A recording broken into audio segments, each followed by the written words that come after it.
Hey guys, it's me again. You just can't shut me up today, can you? Apparently, I've got a lot of words.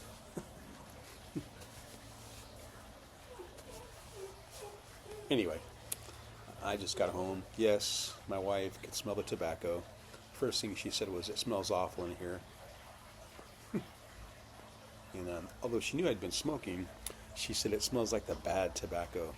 I said, "Well, I've only smoked half and half, banana bread, berry cobbler, so I don't know."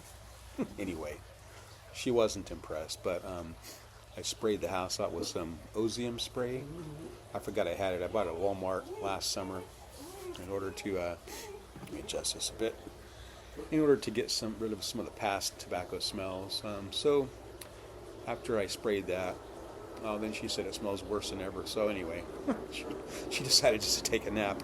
So she's in a recliner right now, taking a nap, and I'm out here in the patio smoking my pipe again. I wasn't tired today, I guess, because I didn't really do anything today, except, minor things.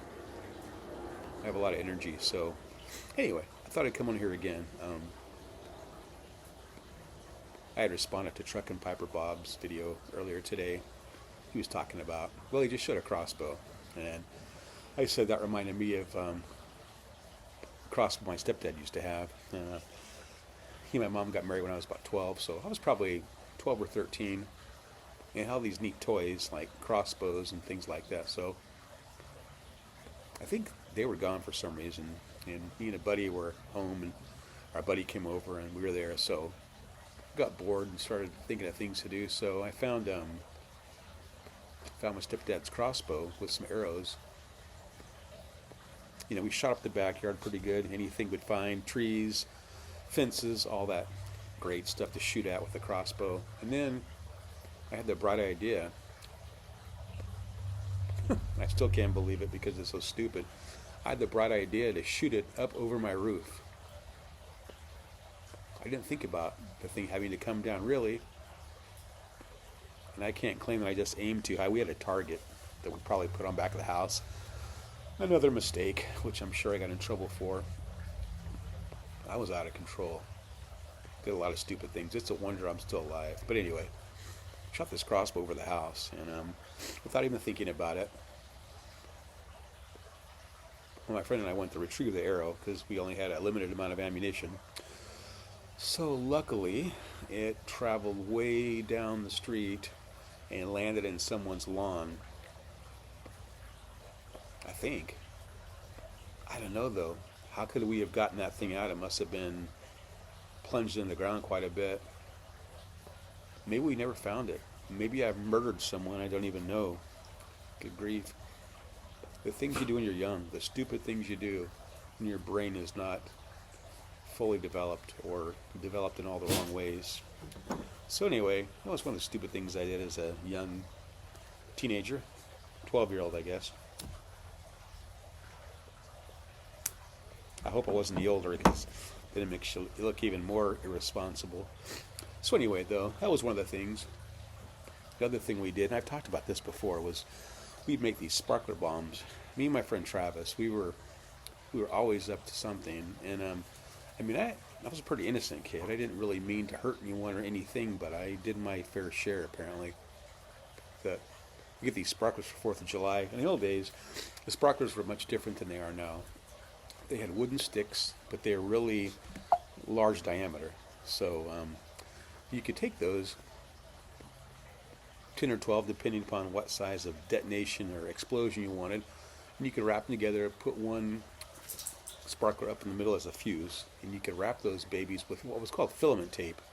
I've not seen filament tape for years, but filament tape was super strong. It's like packing tape with fibers in it. We'd wrap that thing with about ½ inch of that filament tape all over it, seal it off really good, and light it and run. And those things would have a massive explosion. So, we detonated those all over the place. Same backyard. 225 Hickerson Drive. That's where I grew up as a kid, and that's the yard we had all of our main adventures. I lived there until I was probably 15 or 16. We moved in there when I was in the 6th grade, so quite a few years. But anyway, sparkler bomb story. A neighbor called the police, the local sheriff's department on us. We got a talking to by a sheriff.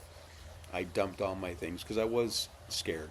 I mean, it did cure me from ever wanting to do sparkler bombs again, because that put the fear of God in me right there, dealing with the law at that age.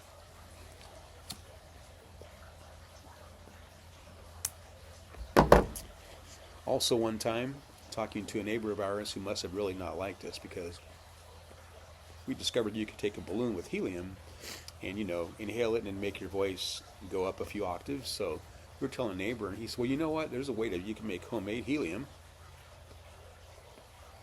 You just get a can of Crystal Drano.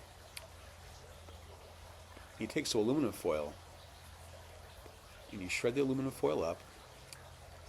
You put that, and along with some Crystal Drano, into a cup, and you add water. And then those fumes, well, that makes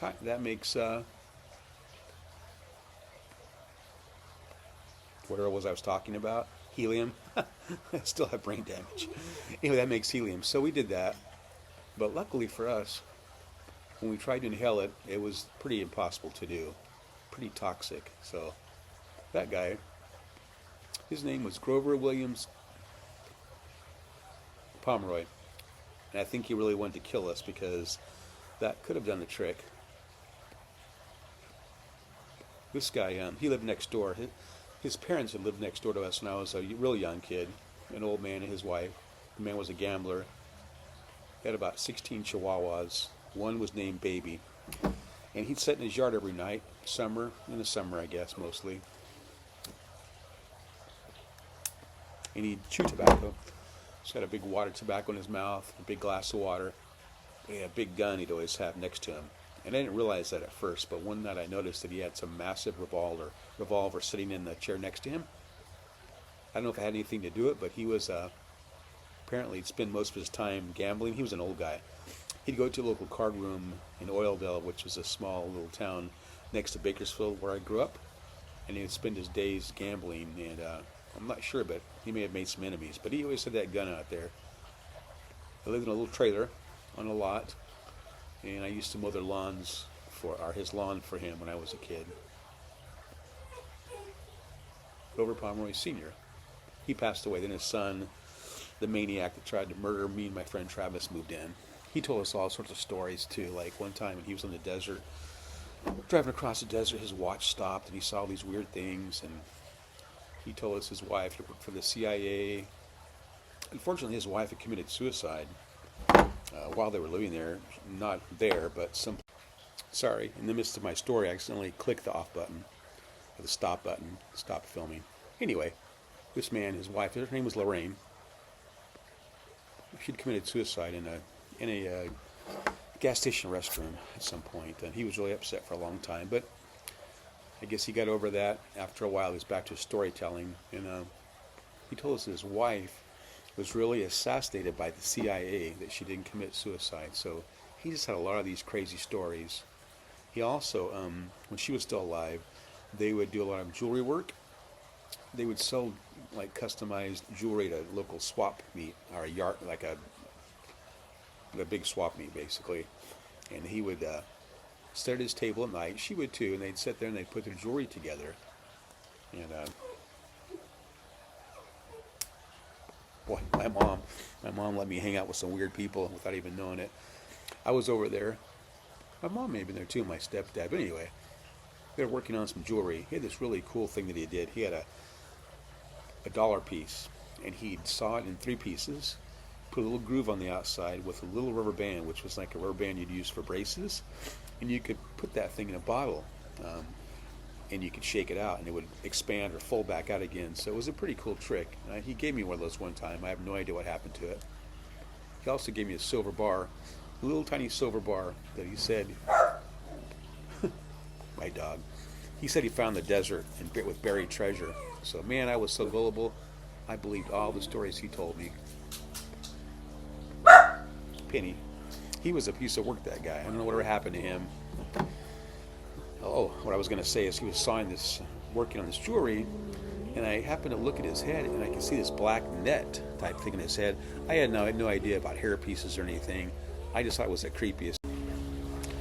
That he had this hair net, this black, weird-looking plastic thing in his head.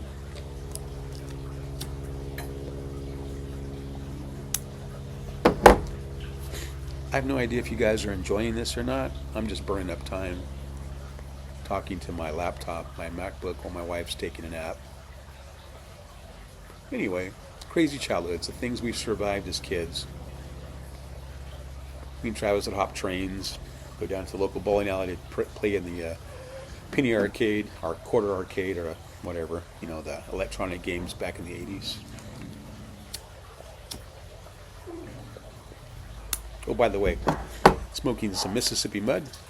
Thank you, Piper Dave 2023, in my Cobb Country Gentleman with an acrylic stem by Vermont Freehand.